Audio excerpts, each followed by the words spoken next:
네, 금요일에 따끈따끈한 법정입니다. 오늘은 특별 게스트 두 분과 함께 꾸려봅니다. 그래서 코너 이름이 오늘만.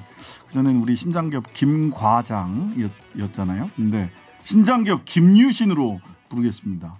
제가 우리 김필성 변호사님. 네, 안녕하십니까, 김필성입니다. 그다음에 유를 맡고 있는 유하경 변호사님. 예, 유를 맡고 있는 류하경 변호사입니다. 예, 신을 맡고 있는 신장 씨입니다. 삼국을 통일해야 됩니다, 우리가 그래서. 예. 언론 3사를 통일해가지고 언론 3사 4사를 통일해가지고 예, 요 김과장 김유신 코너에서 최고의 시청률을 한번 찍어봤으면 좋겠습니다. 자. 오늘 사실 성탄 전날이라 좀 무겁지 않게 가야 되지 않을까라는 생각도 해봤는데 우리 두 분을 굳이 모신 것은 실은 하도 오늘 큰 뉴스들이 많이 나와서 그런데 우리 김필성 변호사님이 언론중재법 몇 달 전에 굉장히 핫한 이슈였잖아요. 언론중재법 때문에 막 언론중재법 안 되면 나라가 망할 것 같기도 하고 뭐 언론중재법이 되면 또 나라가 망할 것 같기도 하고 언론의 자유가 목이 졸릴 것 같기도 하고 국민들의 알 권리가 목이 졸릴 것 같기도 하고 말들이 많았는데 사실은 네. 그때 무슨 특위 만들어서 그때 이제 그 8인 회의 협의체라는 걸 만들어서 네. 이제 국회의원 4명하고 전문위원 4명 이렇게 8명이서 이제 언론중재법 논의를 했었죠. 그때 전문위원으로 들어가셨던 거죠? 김필성 변호사님께서. 네, 그래서 그 이후에 근데 뭐 제대로 합의안을 못 만들어서 사실은 며칠 전까지가 또 무슨 특위를 만들어서 얘기를 더 진전시켜보자 뭐 이랬던 게 있었던 거 아니에요? 네, 그런 식으로 얘기가 됐었고요. 제가 이제 8인 협의체 이후에 논의에는 제가 참여하지는 않았는데 네네. 제가 이제 뭐 간접적으로 전해 듣기로는 실제로 그 후에 만들어진 특위나 뭐 논의의 협의체 내에서는 논의가 제대로 이루어지지 못했던 걸로 알고 있습니다. 그러니까 그때 원래 명분은 그랬어요. 언론중재법만 가지고 할 게 아니라 더 중요한 게 포털 관련된 거 하고 그다음에 언론사 지배구조가 오히려 더 중요하다. 이런 언론사 지배구조, 포털, 언론중재법 이 세 가지를 동시에 논의하자 했는데 논의됐답니까? 그렇게 논의할 수가 없는 구조니까 언론중재법을 먼저 한 거죠. 그 부분에 대해서는 사실은 사전에 다 검토를 했었고요. 네네. 이제 언론개혁이라는 거 자체가 뭐 우리가 이제 보통 검찰개혁 많이 논의를 했지만 검찰개혁과는 달리 언론개혁은 사실 언론 환경을 국가가 인위적으로 조성할 수는 없는 거잖아요. 그렇죠. 그러니까 이거를 개혁한다고 하면은 구조에 대한 이거를 국가가 어떻게 이거를 유도하고 가이드라인을 어떻게 제시할 것인지 보조적으로 어떻게 들어갈 것인지를 논해야 되는데 그래서 개혁이 언론 개혁이란 무엇인지를 정의하기도 쉽지가 않은 상황이었어요. 네. 그러니까 이제 제일 먼저 언론중재법이 선정된 이유 중에 하나가 그런 것들이 쉽지 않기 때문에 근데 언론중재법은 다른 법과는 달리 사인과 사인 간의 기본권 충돌을 조정하는 법이거든요. 지금 여기서 복잡하게 설명할 수는 없겠지만 네네. 어쨌든 그래서 다른 법과 헌법적 의미가 다르고 헌법상 이제 명예훼손, 언론의 자유, 표현의 자유 때문에 발생하는 개인의 피해에 대해서 손해배상을 의무를 법에 정하고 있어요. 헌법에. 네. 그 법적 근거를 가지고 이걸 먼저 시작을 한 건데 뭐 논의가 잘 안 됐던 거죠. 그 징벌적 손해배상 관련해 가지고 이거를 둘러싸고 제일 그 언론중재법 관련해서는 네. 징벌적 손해배상이 언론 목조이기다. 네. 아니다.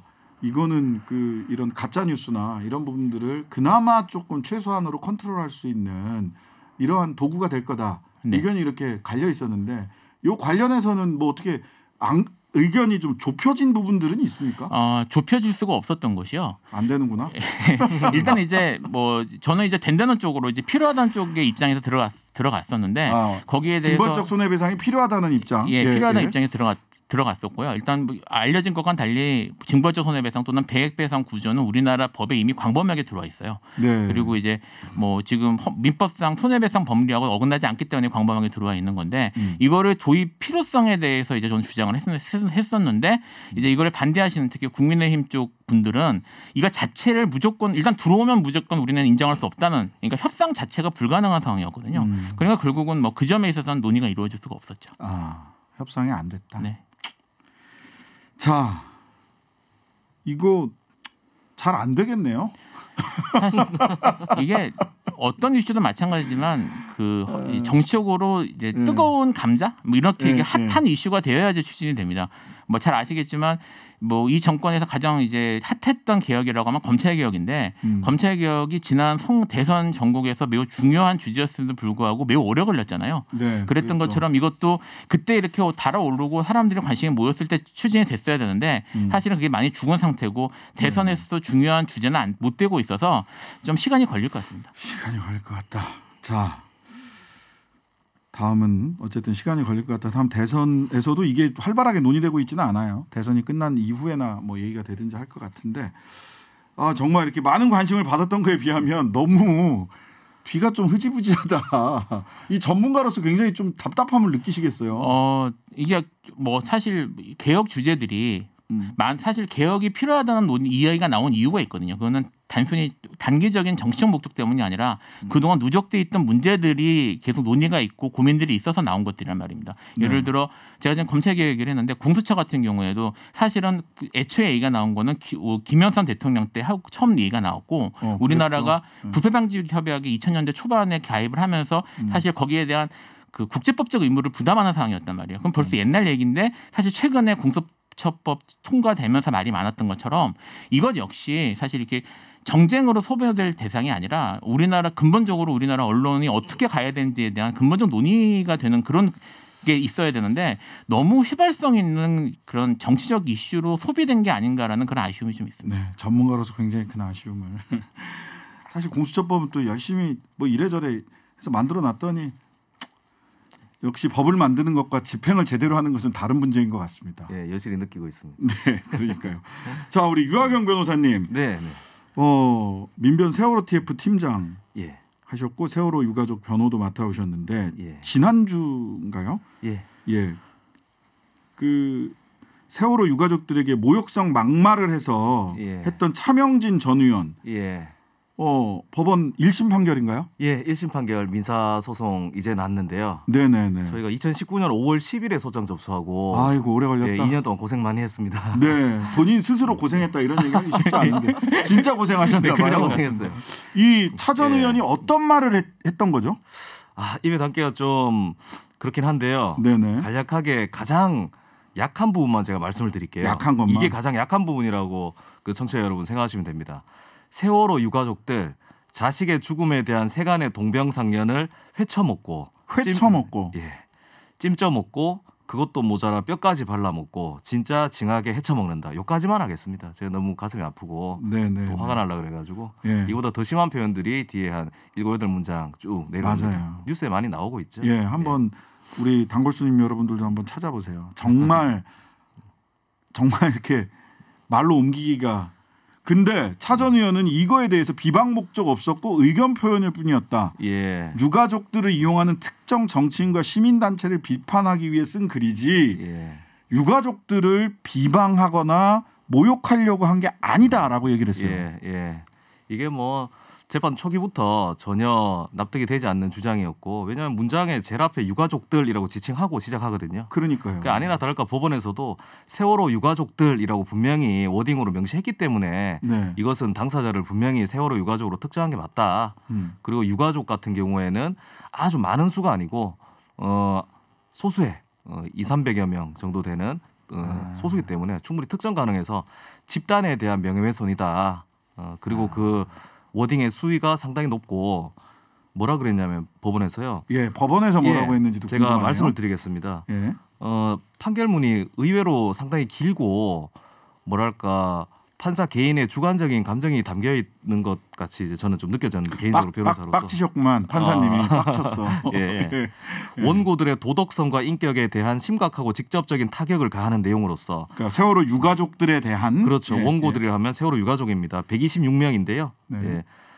사회적인 평가를 저하시키는 표현 행위에 해당한다. 그리고 이 표현 형식이 상대방을 노골적으로 비난하고 조롱하는 것으로서 피고 즉 차명진 씨는 이를 통하여 원고들에 대한 자신의 혐오 감정을 여과 없이 드러내고 있다라고 판사가 이야기합니다.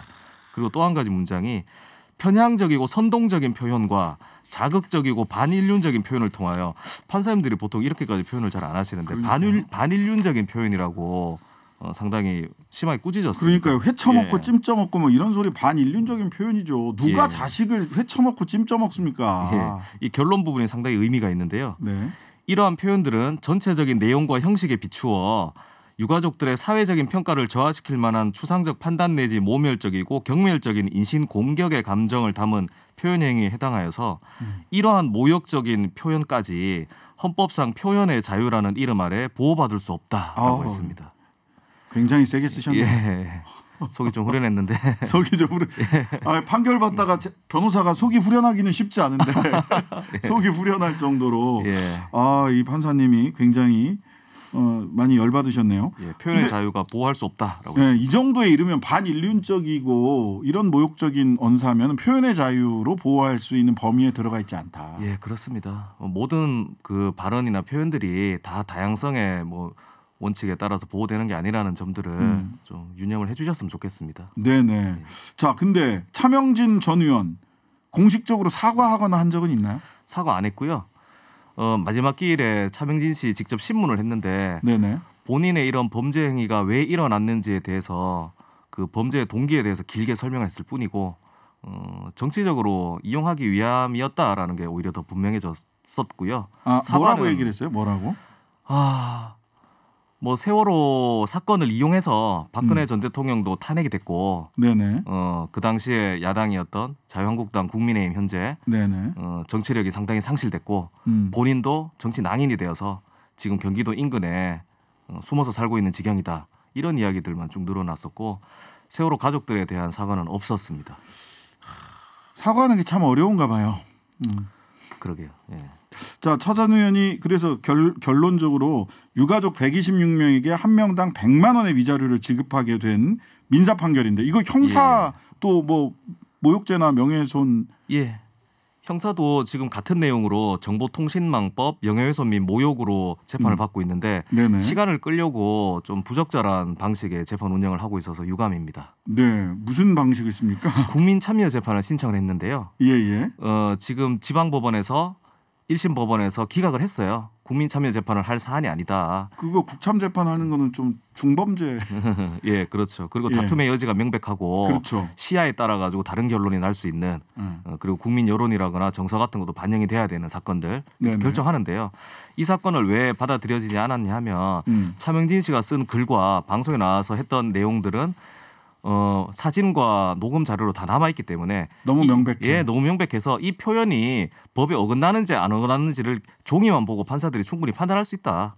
오히려 배심원을 불렀을 때는 재판이 정치화될 수 있다. 이런 취지로 기각을 했는데 고등법원에 또 항고를 했고요. 국민참여재판 받아들여 달라. 그리고 고등법원에서도 국민참여재판 안 된다 이거 우리는 기록만 보고 할 수 있다. 근데 대법원에 또 재항고까지 했습니다. 이건 명백히 제가 보기에는 어떻게 보세요? 이건 시간 끌기 아닙니까? 시간 끌기죠. 시간 끌기고 사실 저는 이제 물론 이거 지금 국민참여재판으로 시간 끄는 것도 그렇지만 이렇게 중요한 사건에 위자료가 100만 원밖에 안 나온다는 사실은 전 좀 놀랐습니다. 맞습니다. 300만 원 각 300만 원 청구하셨죠. 근데 그것도 사실은 많이 위자료 인용이 잘 안 되니까 최소한으로 아마 현실적으로 하셨을 거예요. 그러니까 그 문제는 사실 그 판사님이 잘못이라기보다는 법원 관행에 잘못되어 있는 거죠. 맞습니다. 우리나라 법원이 위자료를 상당히 좀 낮게 책정하는 것이 있는데 이 기회를 통해서 좀 판사님들이 제고를 해주셨으면 좋겠습니다. 그래요. 정말 고통스러운 말을 모욕을 당하신 거거든요. 그러니까 이런 부분들은 조금 위자료 산정을 법원에서도 좀 높게 할 필요가 있겠다. 아마 변호사들이라면 다 공감하는 부분일 걸로 보입니다. 자, 마지막으로 윤석열 장모 사건 관련해서 좀 정리를 하고 가겠습니다. 어제 통장 잔고증명 위조 혐의로 1심 유죄 선고받았습니다. 어제 판결 주요 내용이 뭔지 우리 김필성 변호사님 정리 좀 해주시겠어요? 일단 세 가지 부분이 주로 문제가 됐습니다. 이제 가장 잘 많이 알려진 게 가짜 통장 잔고증명서 만든 사안은 아마 다들 다 아실 텐데 347억입니다. 349억이라고 하는데 그 잔고증명서 만들었던 부분에 대해서는 처음부터 워낙 유명해서 그랬지 자백하고 갔어요. 인정하고 갔기 때문에 이건 크게 문제가 안 됐고요. 두 번째는 이제 다른 또 사무소 행사가 문제된 게 있습니다. 이번 또 잔고가 100억으로 찍혀 있는 가짜 증명서를 또 만들어서 이걸 소송에 제출했다는 건데요. 이제 이 소송에서 제출한 사람이 동업자 이거를 같이 위조했다고 지금 문제에 대해서 지금 따로 재판받고 있다고 하긴 합니다만 안모 씨가 이거를 민사 재판에 증거로 제출한 것에 대해서 지금 다툼이 있었는데 이제 여기에 대해서 그 최윤순 씨는 내가 이거는 안모 씨가 알아서 한 거지 나하고는 상관이 없다고 주장을 했거든요. 근데 이제 관련 증거나 아니면 정황상 이거는 제출된 증거를 비추어 볼 때 이것도 유죄다. 그러니까 그것만 제출된 게 아니라 기록 보니까 최은순 씨 명의의 사실 확인서를 장고증명서랑 같이 법원에 제출을 했더라고요. 같이 제출하고 그리고 위임장, 인감증명서 뭐 이런 것들도 같이 제출했어요. 본인이 다 제출했어. 본인이 친필로 쓴 거 사실 확인서, 위임장, 인감증명서. 그러니까 당연히 알고 제출한 거라고 판단할 수밖에 없는 거 아니에요? 말씀하신 가짜 증명서 이런 것들도 이제 공무원 결과의 가장 중요한 판단 근거가 됐었죠. 네네. 이건 또 하나는 또 있는데 이건 좀 다른 건데 이제 경기도 성남시 도촌동 땅을 다른 사람 명의로 차명으로 취득했다는 게 문제가 됐습니다. 이렇게 차명으로 부동산을 취득하면 부동산 실명법 위반이거든요. 네네. 이와 관련해서 뭐 이것도 이제 물론 최 씨는 아니라고 주장을 했지만 여기에 관여했던 뭐 공인중개사나 이런 사람들이 전부 최 씨가 이건 실제는 실소유는 이제 최은순 씨다라고 증언을 했고 그리고 이걸 취득하는데 들어간 비용이 상당 부분이 최 씨가 소유하고 있는 법인에서 흘러 들어갔다고 해요. 그래서 네. 돈의 흐름 같은 것들을 볼 때 이건 최 씨가 실제는 최 씨 소유라고 봐서 부동산 실명법 위반 인정이 됐습니다. 네, 이분은 부동산 실명법 위반 건도 여러 군데 저 양평군 공흥리 거기도 부동산 실명법 위반 아니냐 의혹을 받고 있고요. 가등기 해놓고 뭐 이래가지고 의혹을 받고 있어요. 근데 저는 이게 그 구형을 1년 공소장을 저도 봤거든요. 근데 사문서 위조는 4건인데 그 중에 사문서를 행사했다라는 건 2건으로 이제 제한돼 있고 그다음에 구형을 1년 했더라고요. 유 변호사님 구형 1년에 선고 1년 나왔습니다. 이런 경우 겪어보셨어요? 시장 가가지고 우리가 뭐 3,000원입니다. 그러면 뭐 2,000원 해주세요. 중간에 이렇게 2,500원 정도로 타결이 되듯이 구형과 선고가 딱 일치하는 사건은 제가 경험해보건데 기억이 잘 나지 않습니다. 김필성 변호사님. 사실 구형과 뭐 말씀하신 그런 문제도 있지만 근본적으로 이게 여기 문제는 사실 구형의 문제가 있습니다. 이게 지금 사문서 위조, 문서 위조 관련 사문서 위조 행사 관련된 문서 문제는 법원에서 양형기준표가 나와 있거든요. 네네. 나와 있는데 기본으로 해야 되는 게 6월에서 2년 사이고요. 6월에서 2년 사이고 여기에 이제 가중을 더하냐 덜하냐가 들어가는데 그렇죠. 이 케이스들은 특별 양형 인자 이제 이렇게 부르는 게 있어요. 그다음에 일반 가중 인자가 모두가 인정되는 전부 그러니까 더 무겁게 처벌해야 되는 사건에 해당되는 2년 이상 구형해야 되는 그러니까 거잖아. 그렇게 되면. 지금 이 케이스가 예를 들면 이런 게 있어요. 가중 요소 중에 범죄로 인하여 중대한 사회적 경제적 폐해가 야기된 경우 이런 게 있는데 지금 벌써 나와 있는 액수가 벌써 위조한 액수가 다 합치면 플러스 100억 있고 뭐 있잖아요. 액수가 지금 만만치 않은데다가 죄도 하나도 아니고요. 그리고 또 이제 이런 가중 요소 이런 게 있습니다. 처분 문서, 증거 제출 문서 등 사회적으로 공신력이 큰 문서의 위반조인 경우에 가중하도록 돼 있어요. 그건 또 가중 요소인데 분명히 가중되면 사실은 1년에서 3년, 사실 이게 5년 이하니까 거기다 제가 벌써 지금 한두 개가 아니잖아요. 네. 합치면 기본으로 구형을 해야 되는 게 5년 이상이 됐어야 되는 사건이 있었거든요. 법적으로는 얼마까지 가능한지를 제가 설명 잠깐 드려볼게요. 유학영 변호사님. 사문서 위조 변조 같은 경우에 5년 이하 징역입니다. 네. 그리고 위조 사문서 행사했을 때도 5년 이하 징역이에요. 네. 그리고 그 부동산 실명법 위반 가짜 이름으로 등기를 했을 때 이것도 5년 이하 징역입니다. 그러니까 요 세 가지가 경합이 돼 있는데 이것을 우리 형법에서는 실체적 경합 사건이라 그래요. 네. 아이고 어려운 얘기 나온다. 네.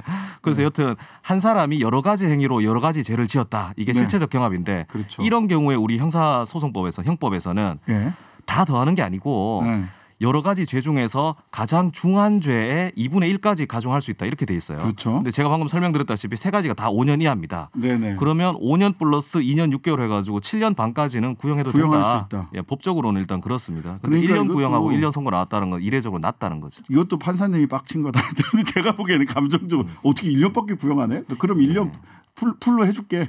올려칠 수는 없으니까. 사실 뭐 최근에는 이제 구형을 실질 구형이라고 해서 맞춰서 하는 구형을 하는 경향이 좀 있긴 있습니다. 그래서 지금 원래는 옛날에는 구형한 거에 절반 정도로 해주는 것이 관례라고 했었는데 사실 실질 구형이라는 측면에서 보더라도 이건 좀 과하고요. 말씀하셨던 것처럼 구형은 어쨌든 검사의 의견이기 때문에 판사가 더 올려서 선고하는 경우도 또 가능하거든요. 근데 이건 이례적인 케이스고 거기에 대해서 별도로 자기가 왜 올렸는지에 대한 설시를 해야 되는데 그 정도까지 판사가 이제 감당하기는 좀 어려웠을 것 같아요. 그래서 지금 뭐 한 대로 그냥 최대한 1년 맞춰서 해준 것 같습니다. 네, 2번이나 그 요양급여 그 횡령했던 요양급여 편취했던 건도 3년 구형에 3년 실형. 여기도 1년 구형에 1년 실형. 참 신기한 일이 있었다. 여기까지 살펴봤습니다. 지금까지 김필성 변호사, 유학영 변호사였습니다. 고맙습니다. 네, 고맙습니다.